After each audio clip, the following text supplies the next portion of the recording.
नौकरी या व्यापार में एथिक्स और धर्म को कैसे बनाए रखें जब चारों ओर कंपटीशन और लालच है।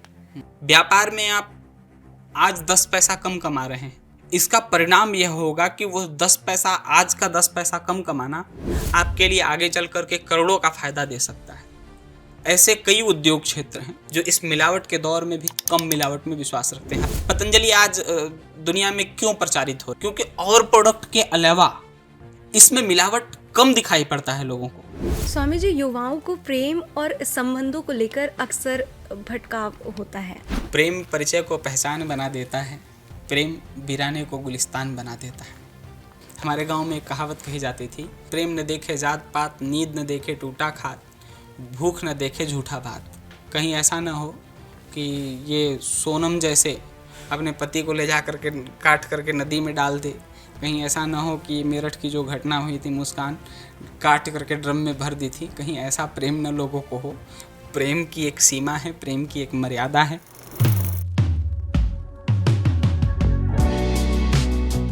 जय श्री राम और जय श्री कृष्ण। दोस्तों, स्वागत है आप सभी का द संगम टॉकीज के इस विशेष आध्यात्मिक संवाद में, जहां हम धर्म और जीवन के बीच की वो कड़ी खोजते हैं जो हमें हर रोज की उलझनों से बाहर निकाल सकती है। आज हमारे साथ एक ऐसे संत जिनकी वाणी में श्रीमद् भागवत की गूंज है और जिनकी कथाओं में जीवन के हर प्रश्न का उत्तर छिपा होता है। हमारे बीच उपस्थित है पूज्य बाल व्यास मानस जी। स्वामी जी, आपका हार्दिक स्वागत है। हरिओम, राधे राधे। अगर आप भी मानते हैं कि भागवत सिर्फ धर्म नहीं, जीवन जीने की शैली है, तो इस वीडियो को लाइक करें और चैनल संगम टॉकीज को सब्सक्राइब जरूर करें। स्वामी जी, सबसे पहला सवाल मेरा आपसे यही है कि श्रीमद् भागवत को जीवन की समस्याओं का समाधान क्यों कहा गया है? क्या ये सिर्फ धार्मिक ग्रंथ है या जीवन का मार्गदर्शन भी करता है? यह श्रीमद् भागवत महापुराण जितना पावन है, जितना पवित्र है, उतना ही जीवन को अच्छा बनाने में सहयोगी भी है।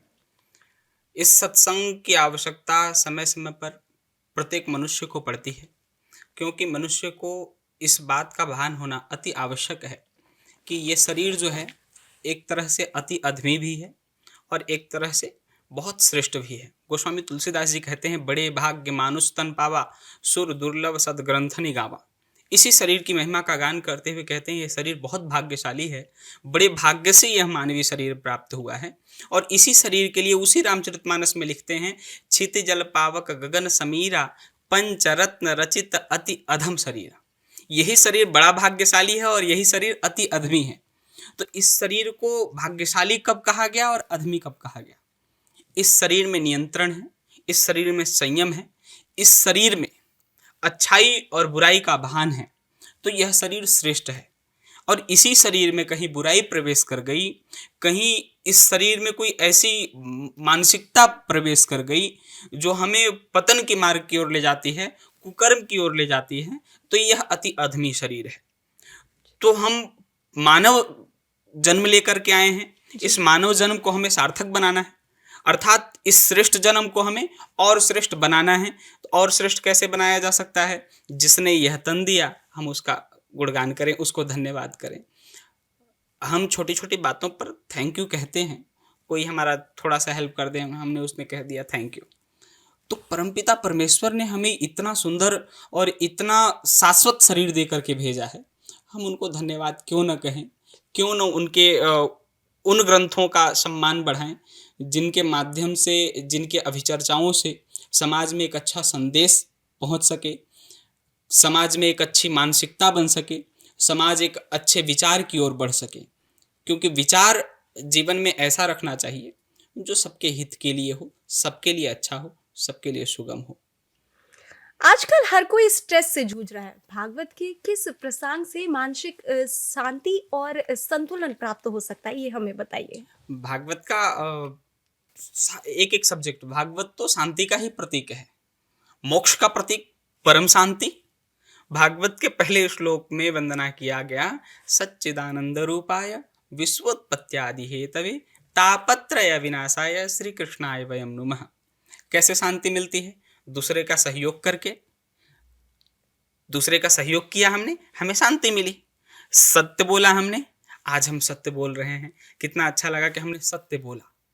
बड़ा खुश होकर कि ये अब की दुनिया ऐसी झूठ का प्रपंच का ऐसा मेला चला हुआ है कि आदमी इस झूठ प्रपंच से निकल करके थोड़ा सा सत्य बोलता है तो उसे बड़ा आनंद मिलता है कि आज हमने सत्य बोला है। तो सत्य चिद यानी प्रकाश। यदि व्यक्ति अंधकार से, व्यक्ति को यह पता चल जाए कि यह कर्म बुरा है, इसको नहीं करना चाहिए, और उस बुरे कर्म में लाख फायदा हो, उस बुरे कर्म को छोड़ करके यदि कोई अच्छा कर्म करता है तो चिद का कर्म, जब चिद का कर्म करता है और सत्य का कर्म करता है तो उसे स्वतः आनंद की प्राप्ति होती है। ऐसे सच्चिदानंद भगवान श्री कृष्ण का जब हम अनुसरण करते हैं, उनके बातों का अनुसरण करते हैं, कैसी बातों का? सर्वधर्मान परित्यज्य माम एकम शरणम व्रज। सारे चीज़ों को छोड़ करके यदि तुम मेरी आसक्ति को अपनाते हो, मेरे कही हुई बात को अपनाते हो, तो मैं तुम्हें मुक्त कर दूंगा। इस बात की गारंटी भगवान देते हैं, परम शांति वही से देते हैं भगवान। भागवत का एक श्लोक नहीं, एक अर्धाली, एक पंक्ति, एक शब्द भी यदि आपने मन से और दिल लगा करके पढ़ लिया तो प्रत्येक श्लोक में भागवत के शांति है। भगवान का नाम ही परम शांत है। 2 मिनट कृष्ण कृष्ण कृष्ण कृष्ण कहते रहिए।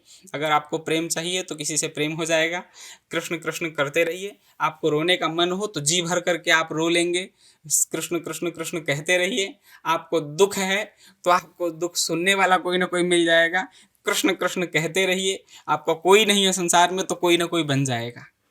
कृष्ण के नाम की अभिव्यक्ति भागवत है, कृष्ण ही भागवत है, प्रत्यक्ष है कृष्ण ये वही। तो कृष्ण परम शांत हैं, कृष्ण परम चंचल हैं, कृष्ण परम आनंद हैं, कृष्ण ही सब कुछ हैं। वैसे भागवत के प्रत्येक शब्द में शांति है। जी स्वामी जी, करियर और नौकरी में असफलता का डर लोगों को अंदर उनको तोड़ता रहता है, भागवत में इसका क्या समाधान मिलता है? करियर, आप कैसे करियर की तलाश कर रहे हैं, सबसे पहले तो ये लक्ष्य निर्धारित करना होगा। चाहे आप किसी भी फील्ड में हो, तो जैसा करियर आप बनाना चाहते हैं उस करियर के लिए आपने कितना संघर्ष किया, वो संघर्ष के पीछे आपकी कहानी क्या है। एक शेर है कि मुश्किलें दिल के इरादे आजमाती हैं, स्वप्न के पर्दे निगाहों से हटाती हैं, हौसला न हार गिर कर के वो मुसाफिर ठोकरें इंसान को चलना सिखाती हैं। हरिवंश राय बच्चन ने भी कहा कि लहरों से डर करके नौका पार नहीं होती, कोशिश करने वालों की कभी हार नहीं होती। जी तो यदि आपको ऐसा लग रहा है कि आप असफलता के दौर में हैं और असफलता से आपको स्ट्रेस हो रहा है, तो मतलब आपने सही मायने में संघर्ष नहीं किया, सही मायने में आप सफलता को समझ नहीं पाए हैं। और इसके लिए आपको हनुमान जी के चरित्र को श्रवण करना चाहिए, भगवान श्री कृष्ण के जीवन को देखना चाहिए, भगवान श्री रामचंद्र जी की जीविका को पढ़ना चाहिए कि उनका कितना स्ट्रेसफुल जीवन रहा होगा, कितना संघर्ष में उनका जीवन रहा होगा और कब जा कर के उनको मंजिल मिली। तो ये कथाएं हमें साधारणतया जीवन के उस केवल आत्मचिंतन से नहीं जोड़ती हैं, यह हमारे अपने जीवन में बड़ी कारगर हैं। जब हम किसी चीज़ से दुखी होते हैं तो राम को याद करते हैं और राम को याद करके कहते हैं कि आज हमारे माता पिता बड़े धन्य भाग्यशाली हैं हम लोग कि हमारे माता पिता ने कम से कम हमें वनवास तो नहीं दिया।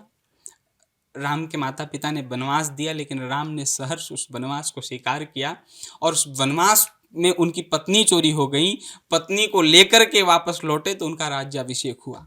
अर्थात संघर्ष ही आपको सफलता की ओर लेकर के जाता है। तो जिस व्यक्ति ने संघर्ष नहीं किया, कृष्ण का भी जीवन देख लीजिए वैसा ही, कहीं और जन्म हुआ, लालन पालन कहीं और हुआ, वहाँ राक्षस लोग मारने लगे तो पूरा गांव समाज भाग करके वृंदावन आ गया, वृंदावन में भी ज़्यादा समय नहीं रुके, वहाँ से भी मथुरा आ गए। तो कृष्ण भी का भी जीवन संघर्ष में रहा। व्यक्ति को यदि सफलता चाहिए तो संघर्ष से लड़ना सीखे, संघर्ष को अपनी शक्ति बना ले, संघर्ष को अपना जीवन बना ले।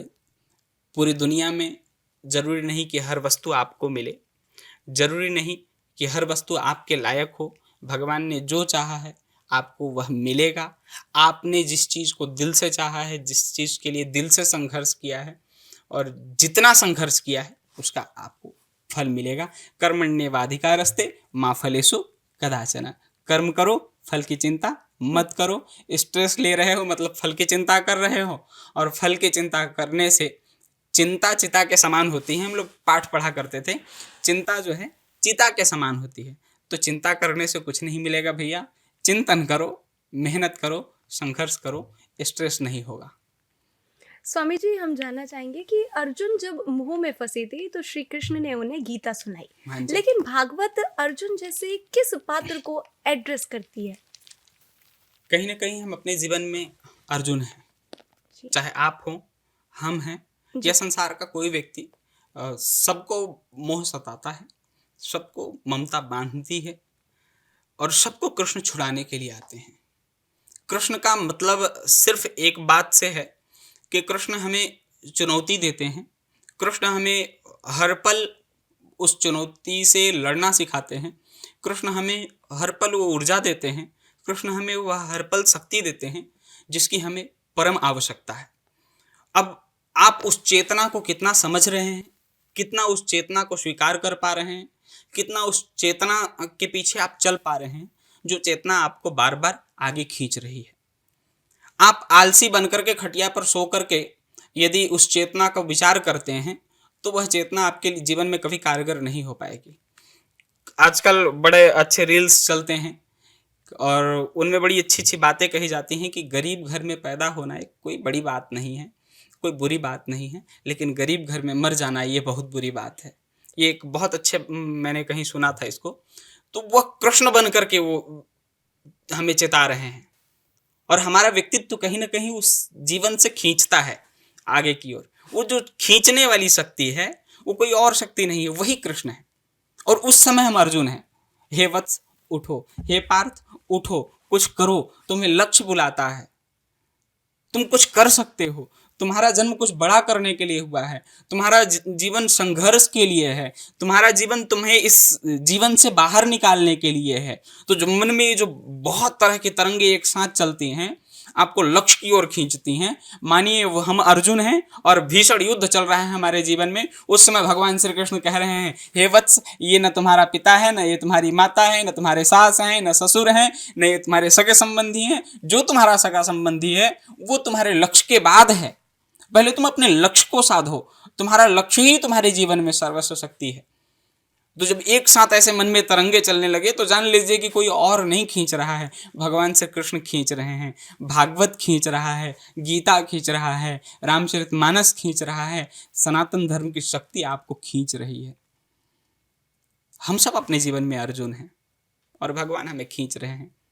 बढ़ो, अच्छा करो, कुछ कर लो जीवन में।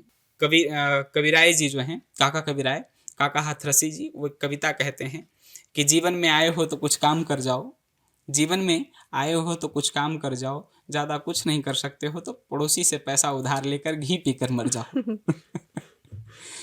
बहुत शानदार। स्वामी जी, आज की पीढ़ी फास्ट लाइफ में स्पिरिचुअलिटी से कट रही है। भागवत की कथा को वो रिलेटेबल कैसे माने? कैसे आज की जो पीढ़ी है वो भागवत वगैरह से कैसे जुड़े?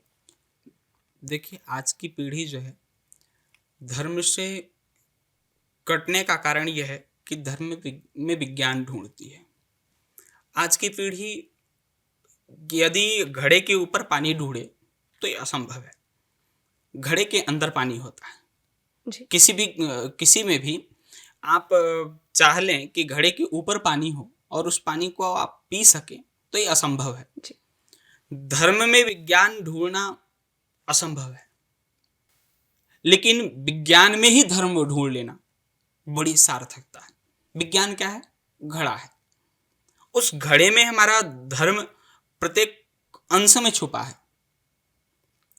हमारे धर्म के प्रत्येक क्रियाकलाप में, हमारे धर्म के प्रत्येक अभिव्यक्ति में विज्ञान ढूंढा हुआ है। आज हम भगवान किसको मानते हैं? जल को देवता मानते हैं, वायु को देवता मानते हैं, सूर्य को देवता मानते हैं, प्रकाश को देवता मानते हैं। इसी को विज्ञान न्यूट्रॉन और प्रोटॉन कहता है। और बिना इसके जीवन, बिना न्यूट्रॉन और प्रोटॉन के जीवन नहीं है। अर्थात जब तक जल नहीं होगा, जब तक वायु नहीं होगी, जब तक प्रकाश नहीं होगा, तब तक जीवन नहीं चलेगा। तो हमारा धर्म कितना विशाल रहा हो कि उन सारी वस्तुओं को हमारे लिए देवता साबित कर दिया जिन वस्तुओं की हमें प्रत्येक दिन आवश्यकता है। हमारे यहाँ सनातन धर्म में किस वृक्ष की पूजा होती है? बट वृक्ष की, पीपल वृक्ष की। ऊर्जा का स्रोत सबसे ज्यादा कहां से आता है? बट वृक्ष से ही। तो उस बट को देवता मान दिया, उसकी उसकी उपासना कर दिया, उसकी पूजा कर दिया कि भाई बट वृक्ष काटोगे तो पाप लगेगा। क्योंकि पता है हमारे धर्म के ऋषि महर्षियों को कि वट वृक्ष होना अति आवश्यक है। जितना वट वृक्ष होगा उतनी अच्छी ऊर्जा आएगी, उतना शुद्ध वायु आएगा। अग्नि को देवता मान लिया। क्यों अग्नि को देवता मान लिया? ये हमें भोजन पका करके देगी, ये हमारे लिए देवता है, इसका अपमान हमारे लिए बहुत बड़ा पाप है, इसका अपमान नहीं करना चाहिए। इसके साथ छेड़छाड़ करेंगे तो घर जल जाएगा, आग लग जाएगी, सब कुछ नष्ट हो जाएगा। जल को देवता मान लिया, जो हमारे शरीर की ऊर्जा का स्रोत है। जल नहीं पिएंगे तो हम कितने दिन जीवित रह सकते हैं? 2-4-5 दिन, 2-4-5 घंटे, 2-4-10 दिन, इतना ही है। तो उस जल को देवता मान लिया, उसी को विज्ञान ने न्यूट्रॉन और प्रोटॉन कह दिया। तो धर्म के प्रत्येक कण में हमारा विज्ञान है।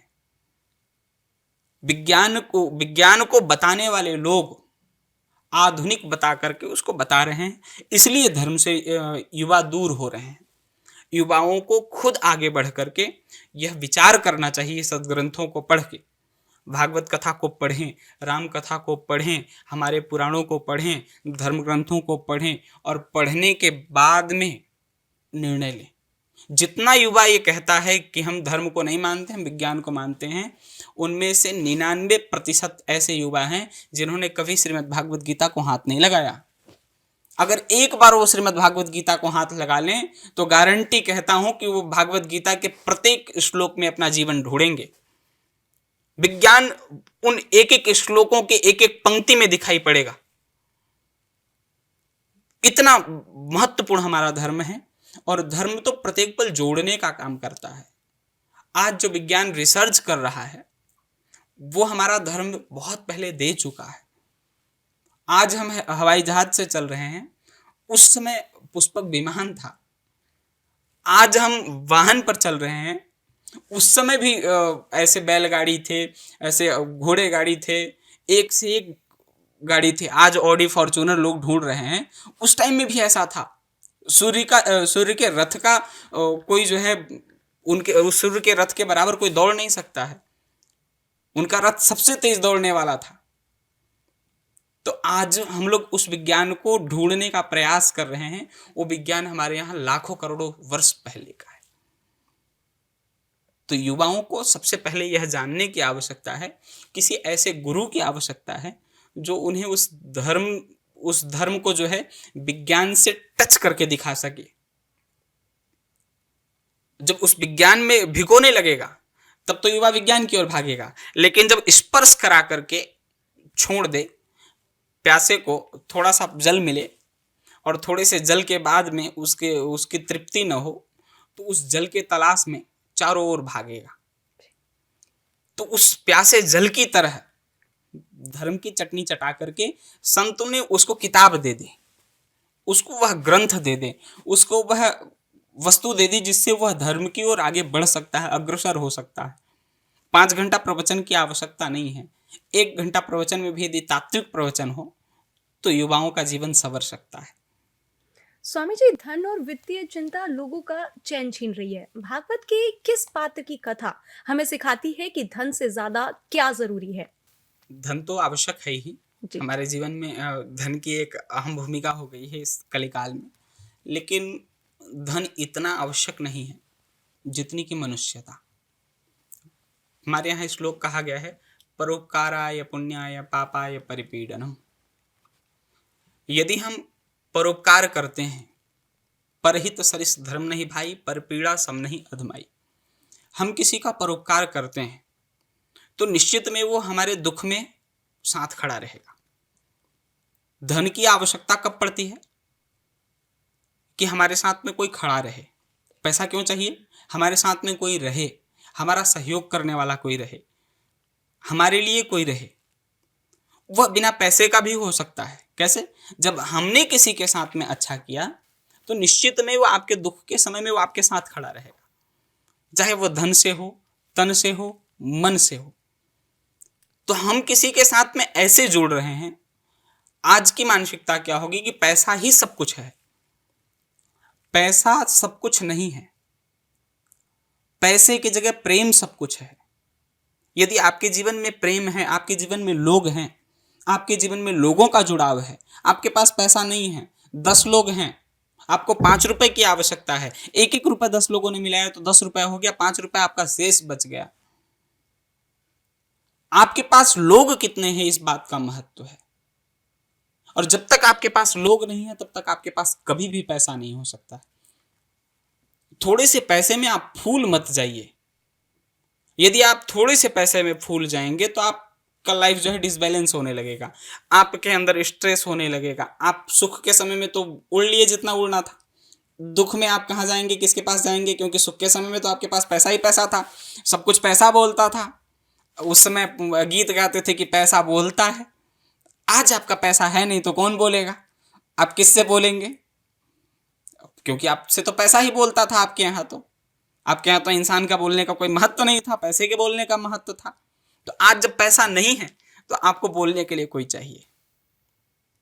ये डिसीजन आप पहले यदि ले लें कि पैसा रहे या ना रहे, मुझे बोलने के लिए कोई चाहिए, तो निश्चित में आपकी लाइफ बहुत बैलेंस रहेगी, आपके लाइफ में बहुत बैलेंस रहेगा, आपका जीवन बहुत धार्मिकता से जुड़ा रहेगा। और कहीं ना कहीं ऐसे लोग आपको मिलेंगे जो आपको आपके जीवन में कुछ परिवर्तनीय चीज़ बता करके जाएंगे, पर आपके जीवन को परिवर्तित करने के लिए अग्रसर होंगे। स्वामी जी, पारिवारिक संबंधों में दरार आना आज आम बात हो गई है। क्या कोई प्रसंग है भागवत में जो परिवार को जोड़ने का मार्ग दिखाता हो? भागवत का प्रत्येक प्रसंग परिवार को जोड़ने का चित्रण करता है जी। हमारे धर्म ग्रंथों की एक बहुत बड़ी विशेषता है कि कभी भी ये परिवार को नहीं तोड़ते हैं, कभी बंधु बांधवत्व को नहीं तोड़ते हैं, कभी अपनत्व को नहीं तोड़ते हैं। मैं आपको युद्ध विवरण से लेकर के चल रहा हूँ। जब पांडवों में और कौरवों में इतना भीषण युद्ध हुआ, इतने भीषण युद्ध के बाद में अश्वत्थामा आया और अश्वत्थामा से दुर्योधन ने पूछा कि तुम मेरे लिए क्या कर सकते हो। उस समय दुर्योधन ने कहा कि तुम जाओ, 5 पांडवों का सर काट करके मेरे पास ले आओ। अश्वत्थामा जाता है, 5 पांडवों का सर नहीं काट पाता है तो उनके पुत्रों का काट करके ले आता है। तो उस समय दुर्योधन मरा नहीं था, उस समय मर गया जब उन्होंने 5 पांडवों के पुत्रों का कटा हुआ सर देखा कि मेरा बैर तो उन 5 पांडवों से था, इन पुत्रों से नहीं था। उस समय वो अपने जीवन पर पश्चाताप करते हुए मर गया। जीवन का अंतिम क्षण, मरते दम तक आपका बंधुत्व नहीं टूटता है, आपका अपनत्व नहीं टूटता है। ये आपका अहंकार कितना भी आगे आ जाए, आपका ईगो कितना भी बड़ा हो जाए, लेकिन एक न एक दिन आपकी ईगो के सामने आपका बंधुत्व सामने आता है, आपका अपनत्व सामने आता है।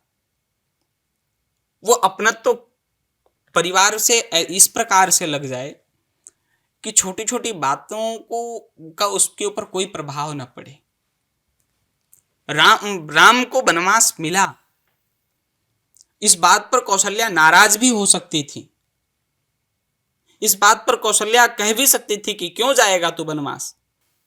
दशरथ से लड़ भी सकती थी, कैकेयी से लड़ भी सकती थी, लेकिन उन्होंने कहा नहीं, तुम्हारी मां ने कहा है तुम्हें वनवास जाना चाहिए। आज की कोई मां कह दे, आज की कोई चाची वनवास दे दे, दूसरी मां स्वीकार करेगी, कोर्ट कचहरी थाना सब कुछ हो जाएगा, लेकिन पुत्र को वनवास नहीं होगा। लेकिन उस समय कौशल्या ने कहा कि वनवास जाना पड़ेगा राम, क्योंकि तुम्हारी मां ने कहा है। पिता ने कहा होता तो मैं टाल देती, लेकिन मां ने कहा है वनवास जाना पड़ेगा। आपको उतना ही भरोसा अपने ऊपर रखना है जितना कि आप अपने परिवार के ऊपर रख सकते हो। यदि आपका पूर्ण भरोसा आपके परिवार के ऊपर है तो छोटी मोटी बातें आपके परिवार में कभी भी दुराव नहीं कर सकती हैं। दुराव कौन करता है? नई नवेली दुल्हन आकर के करती है, नई नवेली का कोई बहू आकर के करती है, कोई उस परिवार का सदस्य ही आकर के करता है। भाई भाई का संबंध तब तक बहुत अच्छा रहता है जब तक दोनों की शादी नहीं होती। शादी के बाद ऐसा क्या होता है कि दोनों में इतने से टुकड़े के लिए लड़ाई हो जाती है। शादी के पहले वही भाई पूरे जीवन की कमाई, पूरे दिन भर के खून पसीने की कमाई छोटे भाई के पढ़ाई के ऊपर, छोटे भाई के व्यवस्था के ऊपर लगाता है, उसके वस्त्र के, उसके फैशन, उसके स्टाइल के लिए लगाता है। शादी के बाद ऐसा क्या हो जाता है कि इतने छोटे से जमीन को नहीं छोड़ सकता है बड़ा भाई। निश्चितमेव शादी के बाद में उसके घर में उसके पास रहने वाला व्यक्ति उसको उस भाई के प्रति तोड़ रहा है, उस भाई के प्रति प्रेम को समाप्त कर रहा है, उसमें ईर्ष्या उत्पन्न कर रहा है।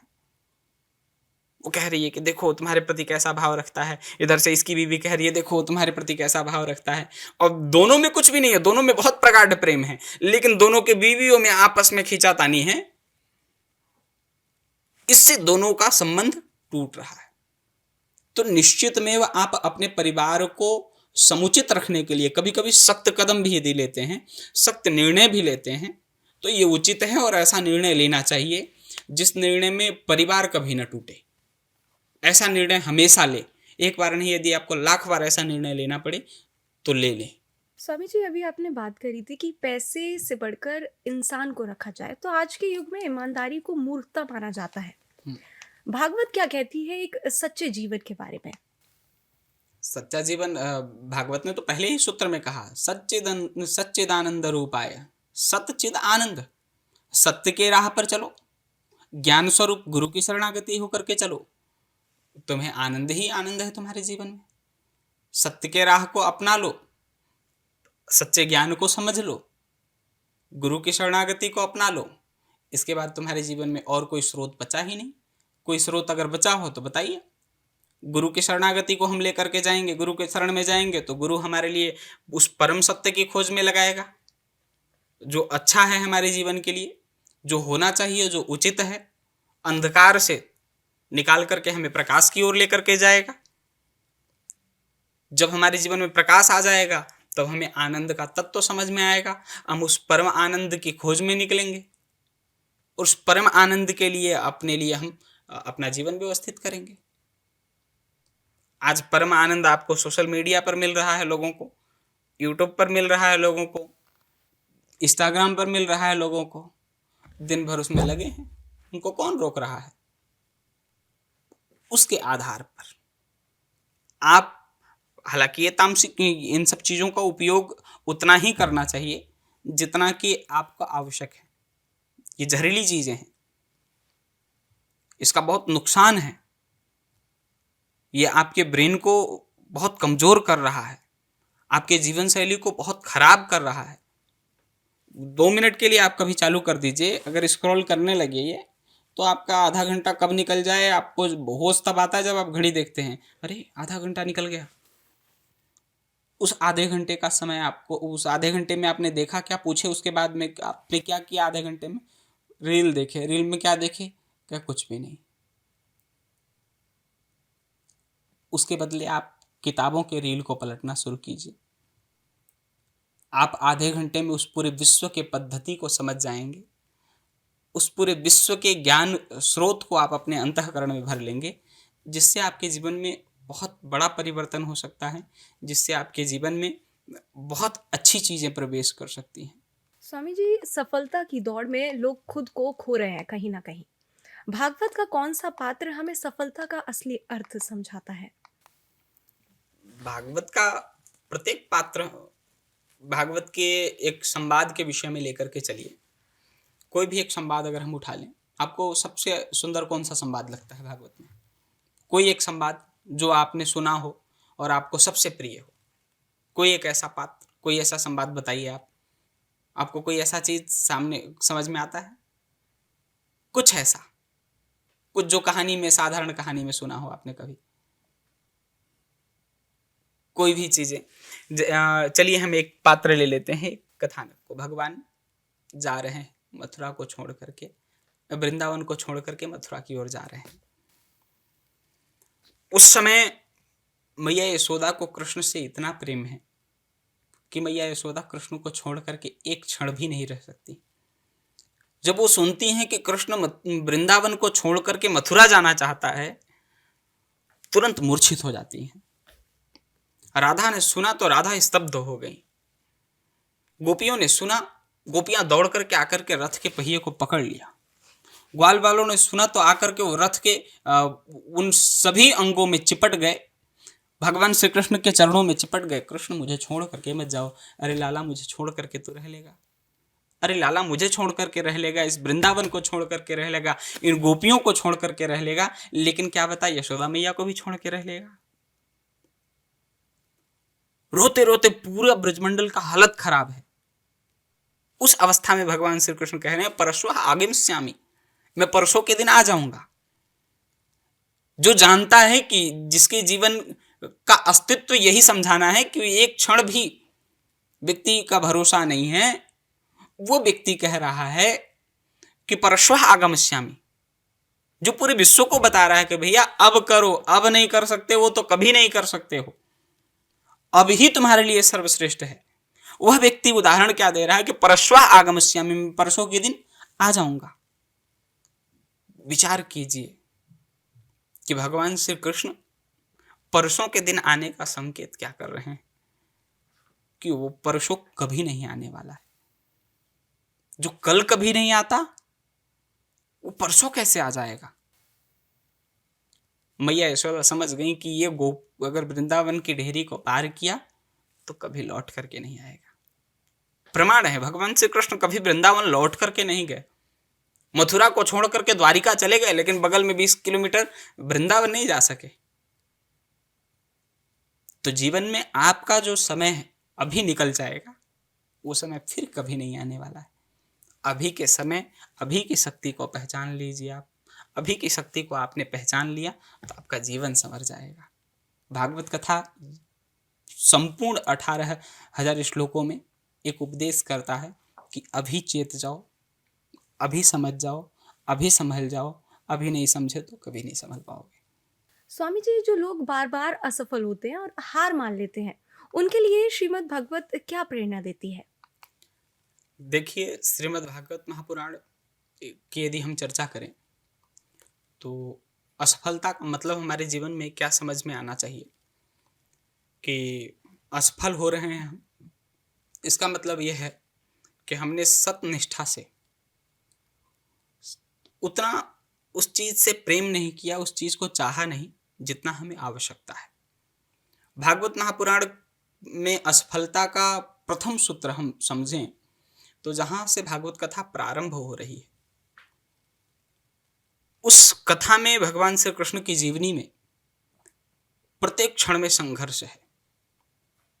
महाभारत के प्रारंभ में संघर्ष है, महाभारत के अंत में संघर्ष है, महाभारत के प्रत्येक संवाद में संघर्ष है। और जिसने संघर्ष के रास्ते को चुना है उसने सफलता को पाया है। भागवत कथा ये निर्देश करता है। भगवान श्री कृष्ण का जीवन भी यही निर्देश करता है कि यदि आपने संघर्ष के मार्ग को चुना है तो आपको सफल होने से कोई नहीं रोक सकता है। भगवान श्री कृष्ण साधारण हमारे और आपके जैसे मनुष्य बन करके आए थे, लेकिन उनके संघर्ष ने, उनके त्याग ने, उनके समर्पण ने और उनके लगातार चलते रहने के क्रम ने उन्हें भगवान बना दिया। उन्हें छोटे लोगों को, भगवान श्री कृष्ण ने क्या किया कि छोटे लोगों को साथ लिया, उन दबे कुचले वर्ग के लोगों को अपने साथ लिया, जो असहाय हैं, जो दीनहीन हैं, जिनको बहुत आवश्यकता है किसी की, जिनके पास अपना कोई अस्तित्व नहीं है। भगवान ने उन सबको उठा करके अंक से लगाया, चाहे वो विदुर हो, चाहे वो पांडव हो।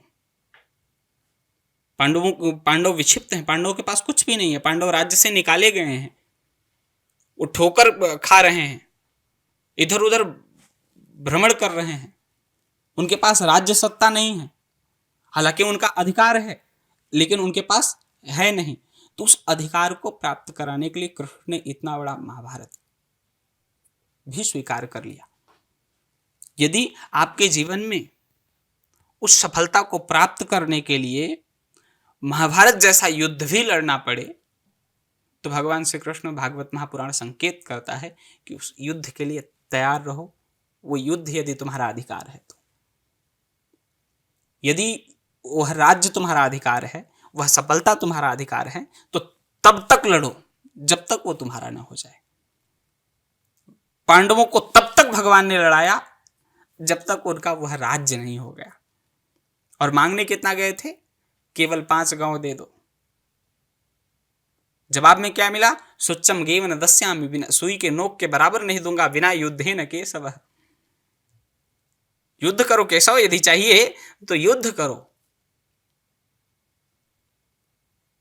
और युद्ध किया, जीता भगवान ने। दूसरा विषय वस्तु भगवान ने इस विषय में कहा कि आपके जीवन चेतना में, आपके संघर्ष में भगवान आपके प्रत्येक पल साथ हैं। विश्वास के रूप में, शक्ति के रूप में, ऊर्जा के रूप में, आपके अंतःकरण में प्रेरणा के रूप में।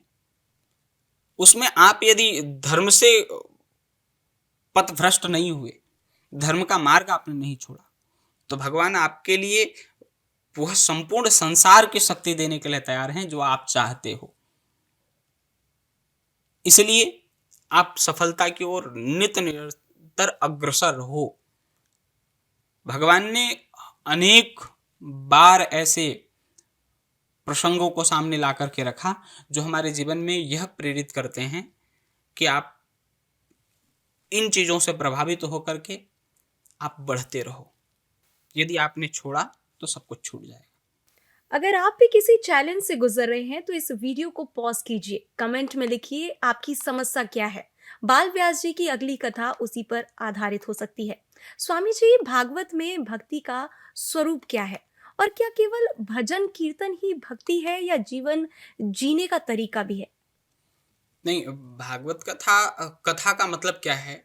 आज के स्थिति में जो है, कथाएं तो बहुत हो रही हैं, कथावाचक तो बहुत हैं, लेकिन हकीकत में यह नहीं बता पा रहे हैं लोग कि कथा का मतलब क्या है। कथा क्या है मैं बताऊं आपको जी। हमारे आपके जीवन का दुख, हमारे आपके जीवन की व्यथा ही कथा है। आप पूछेंगे कैसे हमारे और आपके जीवन का व्यथा कथा बन गई?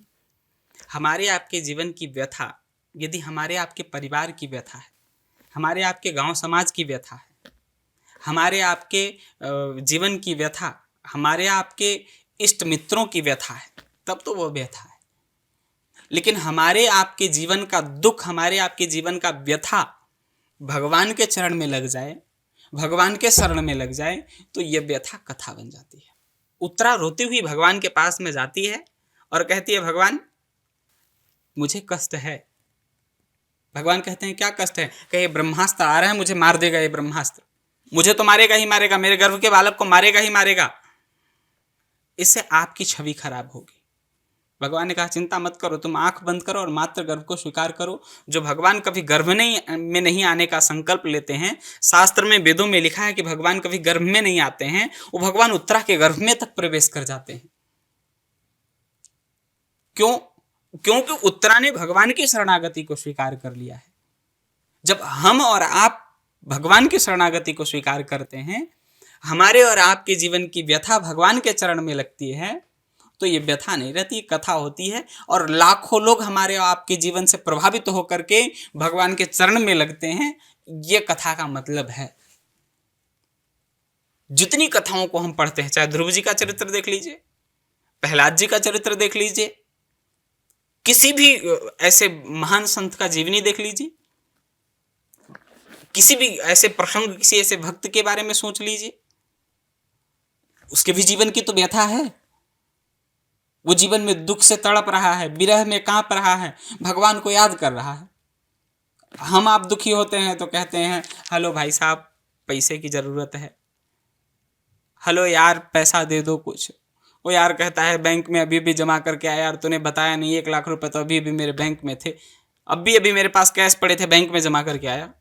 रिश्तेदार के पास आपने फ़ोन लगाया, हेलो भाई साहब कुछ पैसे की आवश्यकता है, हॉस्पिटल में भर्ती हैं पत्नी को लेकर के।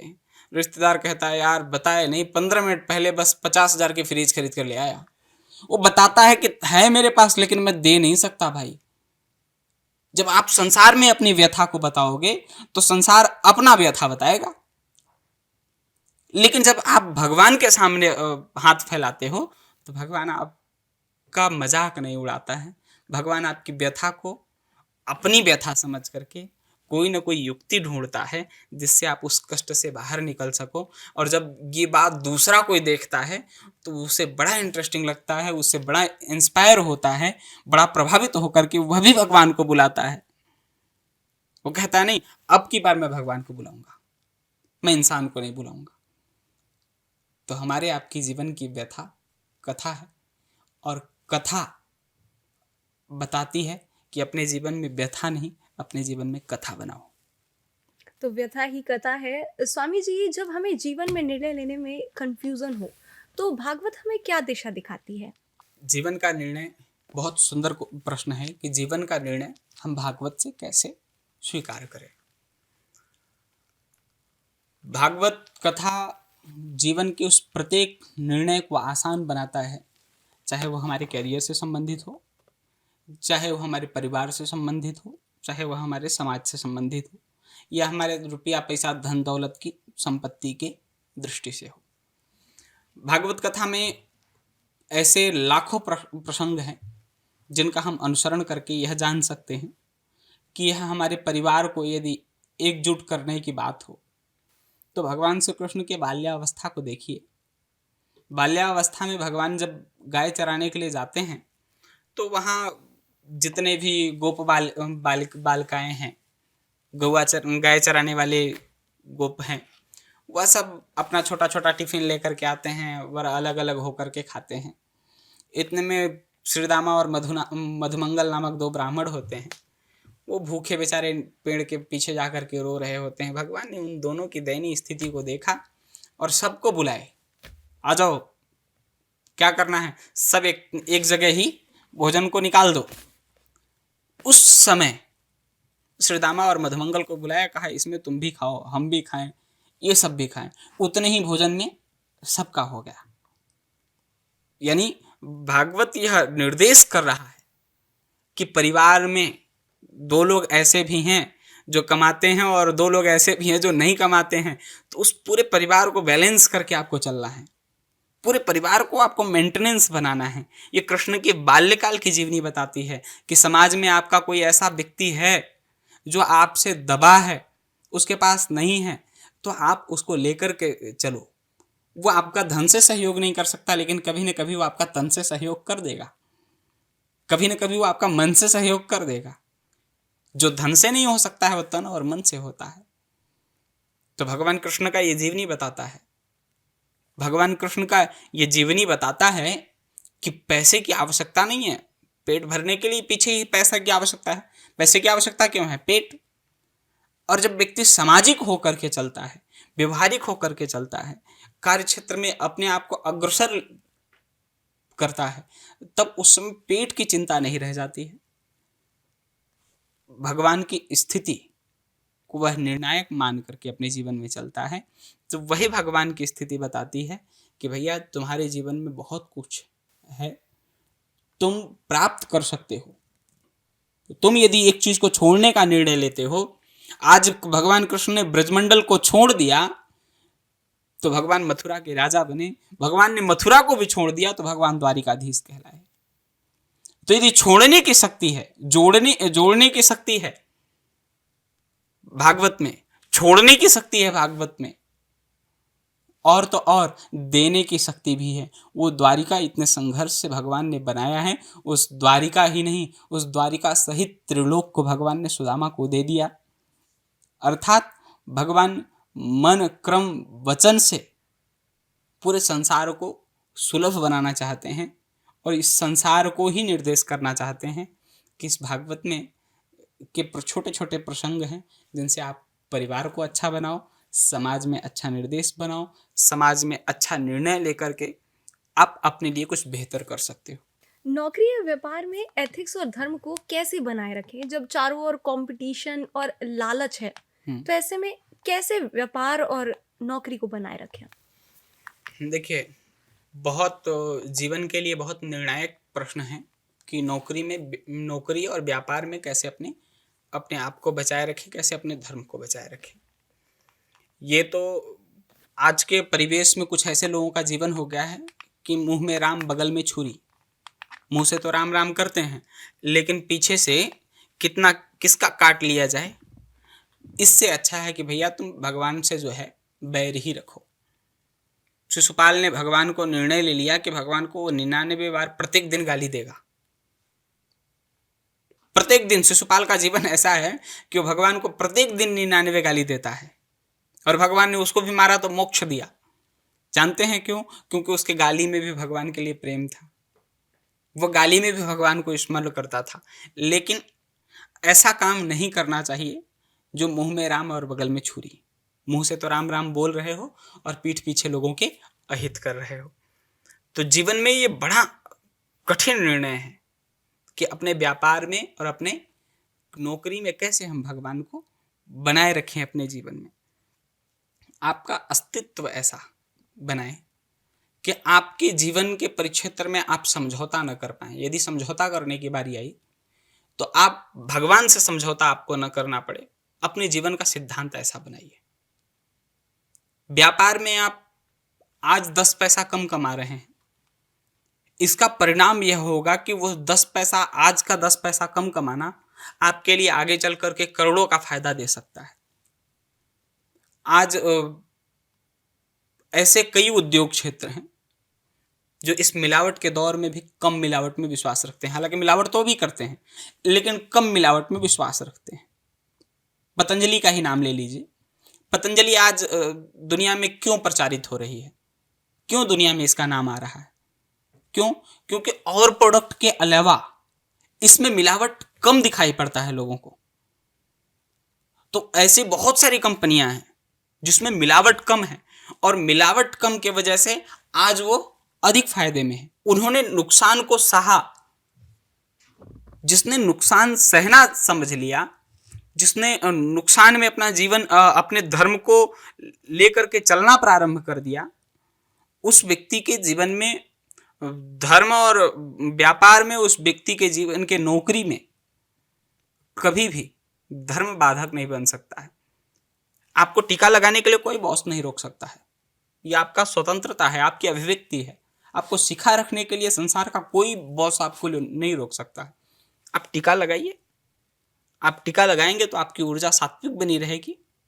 आपका माला हो सकता है कि माला लेकर के फेरने के लिए मालिक मना कर दे, लेकिन कर माला, भगवान ने इस माला को बना करके भेजा है, इस माला को कोई बॉस थोड़ी काट देगा। इसी माला पर तो वो पैसा कमा रहा है, इसी में आपको समय मिल रहा है। कर माला कर लीजिए। 1 2 3 4 5 6 7 8 9 10 बार इसको गिनिए। फिर 1 2 3 4 5 6 7 8 हो गया 108। तो बॉस आपको इस माले के लिए रोक सकता है, लेकिन इस माले के लिए कौन बॉस रोकेगा? आपका धर्म आपके साथ प्रत्येक पल है। ये भी नहीं है, ये भी नहीं है तो भी बैठे बैठे आप राम राम राम राम राम राम खाली बैठे हैं, जो वहाँ ही ले रहे हैं राम राम। किसी से आपने कुछ कहा, कोई बॉस आ रहा है, अभिवादन करना हो, राम राम। कोई आपका प्रिय मित्र आ गया, उसके अभिवादन में राम राम। तो ये तो आपका सहर्ष जीवन है। ये आप नौकरी में भी इसको बना करके रख सकते हैं, व्यापार में भी इसको बना करके रख सकते हैं। इसमें कोई कठिन निर्णय नहीं है। बच्चों की परवरिश और संस्कार की दृष्टि से भागवत से माता पिता क्या सीख सकते हैं? भागवत कथा जीवन के उस प्रत्येक संघर्ष को बताती है, और उस संघर्ष में माता पिता का जीवन आजकल जो है, आजकल बच्चों का जीवन अटपटा कम हो रहा है, माता पिता का जीवन ज़्यादा अटपटा हो रहा है। कारण यह है कि माता पिता अपने जीवन को सरल बनाना चाहते हैं। माता पिता अपनी जिम्मेदारियों से थोड़ा सा हटना चाहते हैं, और यही कारण है कि हमारे भारत में वृद्धाश्रम बढ़ते जा रहे हैं। यही कारण है कि बुजुर्ग सड़क पर भटक रहे हैं और बेटा लग्जरी लाइफ जी रहा है। जब माता पिता अपने जीवन के उस पद से, उस संघर्ष से पीछे हटेंगे, तो निश्चित में वो पुत्र के ऊपर वह बहुत बड़ा अंधकार बन करके, जो सिखाया है माता पिता ने, वो जरूर बच्चे के ऊपर आएगा। माता पिता सिखा रहे हैं कि बच्चा बड़ा होकर के तुझे बड़ा डॉक्टर बनना है, बहुत पैसा कमाना है, तो फिर डॉक्टर बना है बच्चा, और तो उसके जीवन में ये महत्व नहीं रख रहा है कि हम कैसे पैसा कमा रहे हैं। डॉक्टर बन तो गए हैं, लेकिन कैसे पैसा कमा रहे हैं, उसके जीवन में महत्व क्या रख रहा है? पैसा। सिखाया किसने? माता पिता ने। जिस माता पिता ने अपने बाल्य उस बच्चे के बचपन में संस्कार दिए हैं कि बेटा रामायण पढ़ लो, भागवत पढ़ लो, राम की जीवनी को सुन लो, कृष्ण की जीवनी को सुन लो, ऋषि महर्षियों को थोड़ा सा देख लो, मंदिर में चल के दर्शन कर लो, टीका लगा लो, पंडित जी को प्रणाम कर लो, पंडित जी से रक्षा कलावा बंधवा लो, दान देना सीख लो, परोपकार करना सीख लो। उस माता पिता के लिए वो संकट का समय नहीं है।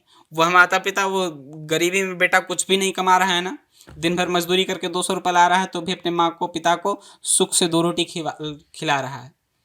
विडंबना उस माता पिता के लिए है जो माता पिता अपने बच्चों को यही सिखाएं कि बच्चा तुझे बड़ा होकर के बहुत पैसा कमाना है। उसके जीवन का स्रोत ही यही रह गया है, उसके जीवन का संकल्प ही हो गया कि मुझे बड़ा आदमी बनना है और बहुत पैसा कमाना है।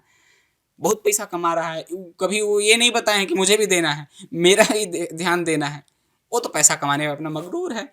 जो माता पिता ने बताया वो तो बहुत आज्ञाकारी बेटा है, वो तो वही कर रहा है जो उसके माता पिता ने सिखाया। भागवत का एक बहुत बड़ा उपदेश है हमारे जीवन में कि जैसा हम स्वीकार कर सकते हैं वैसा ही हम अपने आने वाली पीढ़ी को संस्कार दें। स्वामी जी, युवाओं को प्रेम और संबंधों को लेकर अक्सर भटकाव होता है। भागवत इस विषय पर क्या मार्गदर्शन देती है? प्रेम को लेकर के भटकाव है। प्रेम परिचय को पहचान बना देता है, प्रेम वीराने को गुलिस्तान बना देता है। प्रेम एक ऐसा तत्व है, बंजर भूमि में भी वृक्ष उगाने का सामर्थ्य रखता है। न जाने कौन कहाँ का है, कैसा है, किस जाति का है, किस धर्म का है, किस पंथ का है, किस संप्रदाय का है, कुछ नहीं देखता है। हमारे गांव में एक कहावत कही जाती थी कि प्रेम न देखे जात पात, प्रेम न देखे जात पात, नींद न देखे टूटा खात, भूख न देखे झूठा भात। तो प्रेम ही एक ऐसा तत्व है जो पूरे समाज को जोड़ करके रखता है। और प्रेम का मतलब ये नहीं कि आजकल जो लड़की लड़के आपस में एक गर्लफ्रेंड बॉयफ्रेंड के कल्चर में जा रहे हैं, प्रेम का मतलब ये नहीं है। प्रेम का मतलब ये है कि एक मनुष्य को मनुष्य से प्रेम, चाहे वह स्त्री हो चाहे पुरुष है, उससे भावनात्मक जुड़ाव, उसके प्रति सहयोग करने की इच्छा, उसके साथ अपने उस जीवन को आगे बढ़ाने की इच्छा, अपने साथ उस प्रेम की परिपाटी को समाज में एक अच्छा परिचय देते हुए आगे बढ़ाना। कहीं ऐसा ना हो कि ये सोनम जैसे अपने पति को ले जा करके काट करके नदी में डाल दे। कहीं ऐसा ना हो कि मेरठ की जो घटना हुई थी, मुस्कान काट करके ड्रम में भर दी थी। कहीं ऐसा प्रेम न लोगों को हो। प्रेम की एक सीमा है, प्रेम की एक मर्यादा है, और भागवत ने मर्यादा और सीमा को जो है राधा जी ने बड़ा सुंदर समझाया। सारी गोपियाँ भगवान के चरणों में लपटी हैं और राधा जी दूर खड़ी हैं। राधा जी से पूछा, गोपियों ने कहा कि आप क्यों नहीं रोक रही हैं, आपके रोकने से रुक जाएंगे। तो राधा जी ने कहा नहीं, मैं नहीं रोकूंगी। क्यों? क्योंकि ये आज नहीं जा रहे हैं। अगर इन्होंने कह दिया कि मैं जा रहा हूं तो मतलब ये जा नहीं रहे हैं, चले गए हैं। इनका बस अब शरीर यहाँ रह गया है, अभी मन से वहां चले गए हैं। और उस व्यक्ति के मन को हम शरीर को रख करके क्या करना है जिसका मन चला गया है। तो अगर कोई मन से प्रेम में निकल जाए भैया, तो उसको काटा पीटा न जाए, उसको मारा न जाए। आप हाथ जोड़ करके वहाँ से दूर निकल जाइए। ये मानवता और प्रेम का सदलक्षण यह है। भागवत कथा प्रेम को अमृत तत्व मानती है, और ब्रज में रहने वाले व्यक्ति को प्रेम से बड़ा जो है लगाव है। वह प्रेम मतलब बिहारी जी समझता है। उसको प्रेम के सिवा कुछ और नहीं चाहिए, प्रेम ही है। सब उनको भाव कुछ और है, ब्रजवासियों को भाव प्रेम है। ब्रजवासियों को प्रेम सबसे तात्विक है। समाज में भी प्रेम जो है बहुत तात्विक है। उस प्रेम को सही दिशा, सही निर्देश की आवश्यकता है। स्वामी जी, क्या मनुष्य को जीवन में भागवत सिर्फ एक ही बार सुननी चाहिए, और क्यों? और इसका सही समय क्या हो सकता है? भागवत आप जितनी मर्जी उतनी बार सुनिए। राम कथा जे सुनथ अगाही, ते रस विशेष तिन जाना ही नाही। जिसने भगवान की कथा को सुन करके ये समझ लिया कि पेट भर गया, उसने उस रस महिमा को जाना ही नहीं। भागवत कथा जितने बार सुनिए, जितने प्रेम से सुनिए, उतना ही आपको ऊर्जान्वित करेगी, और जितने बार सुनिए वो नया लगेगी। है वही भागवत कथा, है 18,000 वही श्लोक, लेकिन जितने बार आप सुनेंगे उतने बार नया लगेगी, उतना ही आपके जीवन में कुछ न कुछ परिवर्तित करके जाएगी। भागवत कथा आप जितनी मर्जी उतने बार सुनो, जिससे मन उससे सुनो। बड़ा बड़ा प्रपंच चल रहा है कि यादव जी ने कथा कह दिया, उनकी चुटिया काट दी गई। ये ठीक था, भागवत का एक अपना संबंध है, भागवत का अपना एक सूत्र है कि किससे सुने।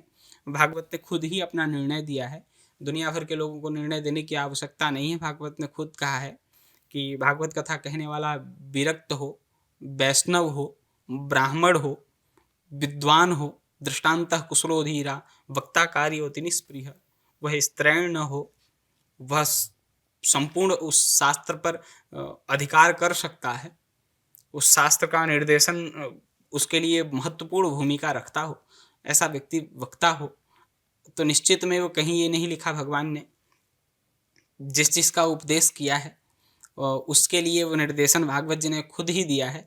अपना निर्देशन मैं न थोपूं, समाज के लोग न थोपें, तो ये ज़्यादा अच्छा है। हालांकि विगत दिनों में जो हुआ ये बहुत दुर्भाग्यपूर्ण था, ऐसा नहीं होना चाहिए था, और यदि ऐसा हुआ तो उसमें राजनीतिक पार्टियों का जो है इतना बढ़ चढ़ करके सहयोग करना, इतना बढ़ चढ़ करके हिस्सा लेना, ये अनुचित था। निश्चित में वो सत्ता के लोभ में या वोट के लोभ में, समाज के लोभ में, कुछ वोट बैंक की राजनीति करने के चक्कर में कुछ लोगों ने ऐसा किया कि सम्मानित किया उन यादव जी को जिन्होंने कालनेमी का वेश बना करके जो है भागवत कथा कही थी। तो ये सब नहीं होना चाहिए था। लेकिन भागवत कथा हमारे जीवन में बड़ा संकल्प, सूत्र, प्रेम, संवाद लेकर के आता है, और भागवत कथा में हमारे जीवन को बदलने की शक्ति होती है। भागवत कथा हमारे जीवन का वह आईना है, वह रस है जिससे हम अपनी दुख, अपनी पीड़ा, अपनी वेदना को भगवान के श्री चरणों में समर्पित कर सकते हैं। आप लाख बार इस कथा को परीक्षित बन करके सुनो, करोड़ों बार सुनो, हर बार नई है, हर बार नवीन है, और हर बार आपको नई ऊर्जा देगी, हर बार नया फल देगी। श्रवण मात्रा भेदेन, जैसा आप मन में संकल्प करके इस भागवत कथा को सुनेंगे वैसा ही फल यह देगा। उस धुंधकारी प्रेत ने मोक्ष की कामना से सुना तो उसे मोक्ष मिला। वहाँ गोकर्ण जी कथा सुना रहे हैं, उसमें अलग अलग लोग बैठे हैं, हजारों लोग बैठे हैं, लेकिन उन सबके सुनने में भेद है, उन सबका विषय वस्तु अलग है, उन सबका संकल्प अलग है। तो जिसका जैसा संकल्प उसको वैसा फल मिल रहा है जी। यह भागवत कथा का परिणाम है। बाल व्यास जी, आपके वचनों में जीवन की गहराई और भागवत की ऊंचाई दोनों झलकती है। आपने बड़ी सहजता से ये समझा दिया कि भागवत केवल कथा नहीं, जीवन का वास्तविक समाधान है। हम आपसे फिर आग्रह करेंगे कि इस ज्ञान को और भी लोगों तक पहुंचाइए। इस वीडियो को अपने परिवार, ग्रुप्स और दोस्तों में जरूर शेयर करें। और हाँ, अगर अभी तक चैनल संगम टॉकीज को सब्सक्राइब नहीं किया है तो यही समय है। हमारे अगले पॉडकास्ट में आप किस विषय पर पॉडकास्ट देखना चाहेंगे, कमेंट में जरूर बताएं। ये शो आपके लिए है, आपकी स्पिरिचुअल और प्रैक्टिकल ग्रोथ के लिए। बहुत बहुत धन्यवाद स्वामी जी। हरिओम, राधे राधे। स्वस्थ रहें, मस्त रहें, जबरदस्त बने रहें, भगवत शरणागति को स्वीकार करें। जय हो, जय हो, जय हो। सत्य सनातन धर्म की जय हो।